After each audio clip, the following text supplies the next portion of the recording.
ಇನ್ನು ವಿಷಪೂರಿತ ಆಹಾರ ತಿಂದು ವಿದ್ಯಾರ್ಥಿಗಳು ಅಸ್ವಸ್ಥರಾಗಿದ್ದಾರೆ. ಹಿರೇಕೋಡಿ ಗ್ರಾಮದ ಅಲ್ಪಸಂಖ್ಯಾತರ ಮುರಾರ್ಜಿ ವಸತಿ ನಿಲಯದ ವಿದ್ಯಾರ್ಥಿಗಳಿಗೆ ಫುಡ್ ಪಾಯ್ಸನ್ ಆಗಿರುವಂತದ್ದು ಬೆಳಗಾವಿ ಜಿಲ್ಲೆಯ ಚಿಕ್ಕೋಡಿ ತಾಲೂಕಿನ ಹಿರೇಕೋಡಿ ಗ್ರಾಮ. ಬೆಳಗ್ಗೆಯ ಉಪಹಾರ ಸೇವಿಸಿದ ಬಳಿಕ ವಿದ್ಯಾರ್ಥಿಗಳು ಅಸ್ವಸ್ಥರಾಗಿದ್ರು. ವಾಂತಿ ಹಾಗೂ ಜ್ವರದಿಂದ ಬರಳುತ್ತಿದ್ದಾರೆ ವಿದ್ಯಾರ್ಥಿಗಳು. 50ಕ್ಕೂ ಅಧಿಕ ವಿದ್ಯಾರ್ಥಿಗಳಲ್ಲಿ ಕಂಡು ಬಂದಿದೆ ಜ್ವರ ಹಾಗೂ ವಾಂತಿ ಭೇದಿ. ಅಸ್ವಸ್ಥ ವಿದ್ಯಾರ್ಥಿಗಳನ್ನ ಚಿಕ್ಕೋಡಿ ತಾಲೂಕು ಆಸ್ಪತ್ರೆಗೆ ದಾಖಲು ಮಾಡಲಾಗಿದೆ. ವಿಷಪೂರಿತ ಆಹಾರ ತಿಂದು ವಿದ್ಯಾರ್ಥಿಗಳು ಅಸ್ವಸ್ಥರಾಗಿದ್ದಾರೆ. ಇನ್ನು ಚಿಕ್ಕೋಡಿ ತಾಲೂಕು ಆಸ್ಪತ್ರೆಗೆ ಭೇಟಿ ನೀಡಿದ್ದಾರೆ ಡಿಡಿಪಿಐ ಸೀತಾರಾಮು ಮತ್ತು ಆರೋಗ್ಯ ಇಲಾಖೆಯ ಎಡಿಎಚ್ಒ ಗಡಾದ್ ಕೂಡ ಭೇಟಿ ನೀಡಿದ್ದಾರೆ. ಇನ್ನು ಆಸ್ಪತ್ರೆಗೆ ಭೇಟಿ ನೀಡಿ ವಿದ್ಯಾರ್ಥಿಗಳ ಆರೋಗ್ಯವನ್ನು ವಿಚಾರಿಸಿದ್ದಾರೆ ಹಿರಿಯ ಅಧಿಕಾರಿಗಳು.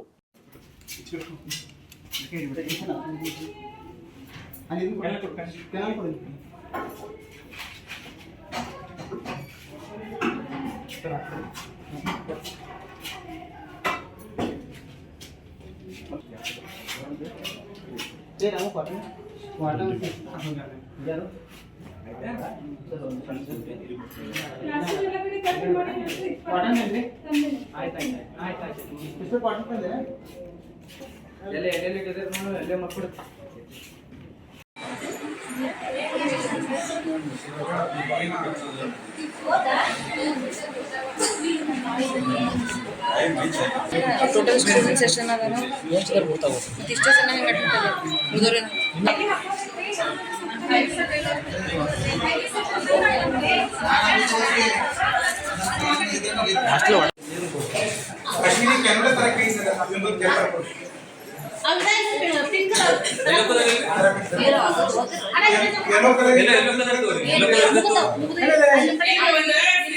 ಮಾಡಿದಾಗ ರಾತ್ರಿ ಏನೂ ಆಗಿಲ್ಲ.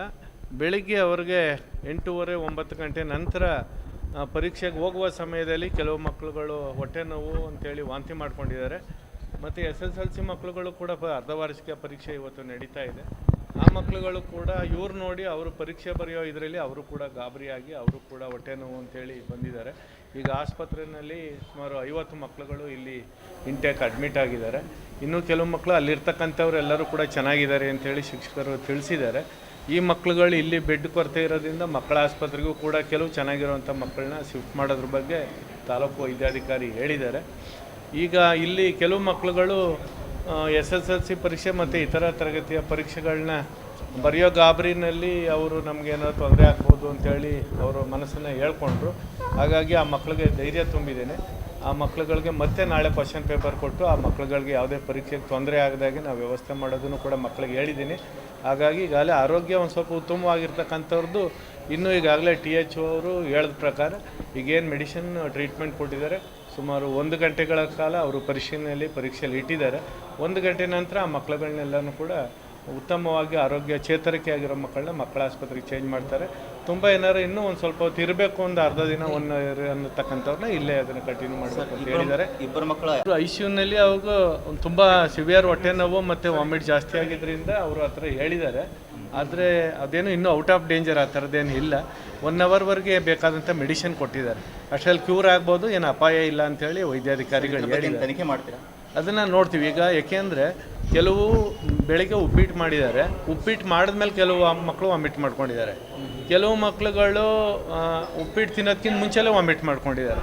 ಹಾಗಾಗಿ ಅದು ನೀರಿನಿಂದ ಆಗಿದೆಯಾ, ಪಾತ್ರೆಗಳೇನಾರು ಸ್ವಚ್ಛತೆ ಇರಲಿಲ್ವಾ, ಆಹಾರದಿಂದ ಆಗಿದೆಯಾ ಅನ್ನೋದನ್ನ ಒಂದು ಸ್ವಲ್ಪ ಚೆಕ್ ಮಾಡಬೇಕಾಗಿದೆ. ಅದಕ್ಕೆ ಸಂಬಂಧಪಟ್ಟಂಥ ಇಲಾಖೆ ಅಧಿಕಾರಿಗಳ ಜೊತೆ ನಾನು ಮಾತಾಡ್ತೀನಿ. ಮುರಾರ್ಜಿ ವಾರ್ಡನ್ನು ಅವ್ರನ್ನೆಲ್ಲ ಕರೆಸಿ ಮಾತಾಡಬೇಕಾಗಿದೆ. ಇದು ಮೈನಾರಿಟಿ ಮುರಾರ್ಜಿ ಶಾಲೆಯಿಂದ ಅಧಿಕಾರಿಗಳನ್ನ ಕರೆಸಿ ಮತ್ತು ಅಡುಗೆಯವ್ರ ಜೊತೆ ಎಲ್ಲ ಮಾತನಾಡಿ ನಾನು ಕೂಡ ಇಲ್ಲಿ ಭೇಟಿ ಕೊಟ್ಟು ಏನು ಪರಿಶೀಲನೆ ಮಾಡಿಸ್ತೀವಿ. ಸುಮಾರು 400 ಮಕ್ಕಳುಗಳಿದ್ದಾರೆ. ಈಗ ಹಾಸ್ಪಿಟ್ಲಿಗೆ ಬಂದಿರತಕ್ಕಂಥವ್ರು 40 ಮಕ್ಕಳುಗಳಿದ್ದಾರೆ. ಇದನ್ನೆಲ್ಲ ಜಿಲ್ಲಾಡಳಿತ ಗಮನಕ್ಕೂ ಕೂಡ ಈಗಾಗಲೇ ತಂದಿದ್ದೀನಿ. ಅವರು ಕೂಡ ಭೇಟಿ ಕೊಟ್ಟು ಅವರು ಕೂಡ ಬಂದು ಇದನ್ನೆಲ್ಲ ಚೆಕ್ ಮಾಡಿ ಸಂಬಂಧಪಟ್ಟಂಥ ಪರಿಶೀಲನೆ ಮಾಡಿ ಕ್ರಮವನ್ನು ಅಲ್ಲ, ಎಕ್ಸಾಮ್ಗೂ ಅದಕ್ಕೂ ಏನು ಸಂಬಂಧ ಇಲ್ಲ. ಎಕ್ಸಾಮ್ಗೆ ಅಂತೇನಿಲ್ಲ. ಎಕ್ಸಾಮ್ಗೆ ಮಕ್ಕಳುಗಳು ಮಾಮೂಲಿ ಪ್ರಿಪ್ರೇಷನ್ ಆಗಿದ್ದಾರೆ. ಎಕ್ಸಾಮ್ ಬರೆಯೋ ಇನ್ನು ಅರ್ಧ ಗಂಟೆ ಟೈಮಲ್ಲಿ ಈ ಥರ ಆದ್ದರಿಂದ ಅವ್ರಿಗೆ ಪರೀಕ್ಷೆ ಇದು ಎರಡೂ ಗಾಬರಿಯಾಗಿದೆ. ಮತ್ತು ಕ್ವಶನ್ ಪೇಪರ್ ಕೊಡ್ತಾರಾ ಏನು ಅಂತೇಳಿ ಮತ್ತು ಮಕ್ಕಳಿಗೆಲ್ಲ ಹೇಳಿದ್ದೀನಿ. ಮತ್ತು ಇದೇ ಕ್ವಶನ್ ಪೇಪರು ನಾವು ಮತ್ತೆ ನಿಮಗೆ ಕೊಟ್ಟು ಬರೆಸ್ತೀವಿ, ನಾಳೆಗೆ ಬರೆಸ್ತೀವಿ, ಅಥವಾ ನಿಮ್ಮ ಆರೋಗ್ಯ ಉತ್ತಮ ಆದಮೇಲೆ ಬರೆಸ್ತೀವಿ ಅಂತ ಹೇಳಿದ್ದೀವಿ. ಅದನ್ನೇನು ಆತಂಕ ಪಡುವಂಥ ಅವಶ್ಯಕತೆ ಇಲ್ಲ.